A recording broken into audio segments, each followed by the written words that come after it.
So the first thing you want to do is to mock your body tube with the length that it's supposed to be.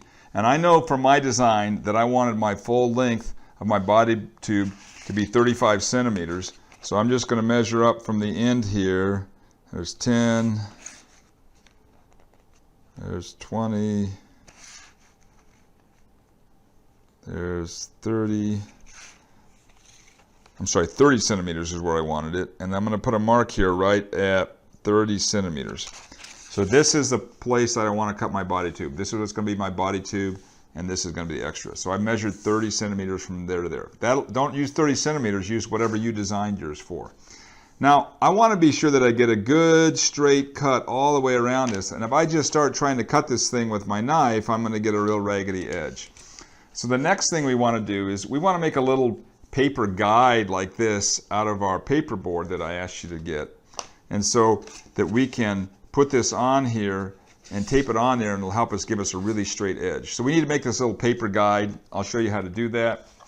The guide needs to be about 10 centimeters long and about, 10 centimeters long and about 1.5 centimeters or 15 millimeters wide. The exact dimensions aren't critical. What is critical is we want one really, really straight edge along one side of it. So that's the most important thing, because if we don't have a straight edge here, then we're not going to be able to line it up right. So I'm going to make a really straight edge here along one end.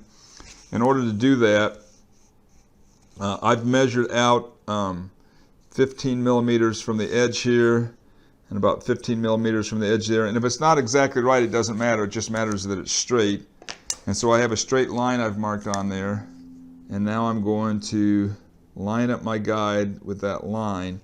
Hold it down nice and firm. Now notice I'm not cutting towards me or anything. And I'm going to come along there with my knife and pull nice and easy all the way across. I'll probably have to do this twice to get all the way through. And then that's nice and loose. And I'll just come to this end and cut it off. And there's my little marking guide. Now I want to make sure that I remember which end is the straight side. So I'm going to put a little arrow here to remind me that that's the straight side that I want to use.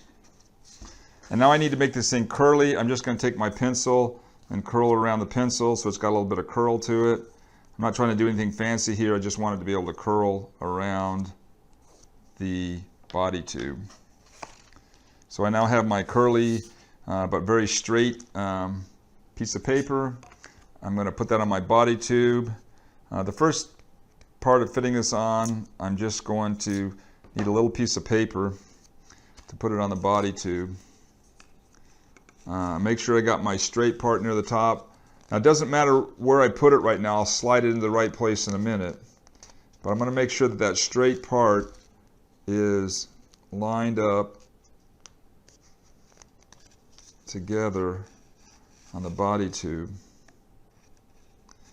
Okay, so now I have that straight part lined up on the body tube, and I'm going to slide it right up to where my mark is. Okay, so it's lined up. Can you see it's lined up right exactly where the mark is? And notice that I didn't cut this thing even. That down here there's a little extra sticking out. That doesn't matter because this is the end where I'm going to do the cutting. I just want to make sure this end is real smooth. And then I'm going to take a longer piece of masking tape. I'm carefully going to tape this on here so it doesn't move. This isn't going to stay on here very long, but it's going to stay on long enough for us to move it. Okay, and now I'm about ready to cut, but what I want you to do right now is go cut your piece of marking guide, make sure it's got a really straight edge on it, and mark your tube for the right length, and then put that marking guide right up to your mark. And when you got that all set up, come on back and I'll show you how to cut it.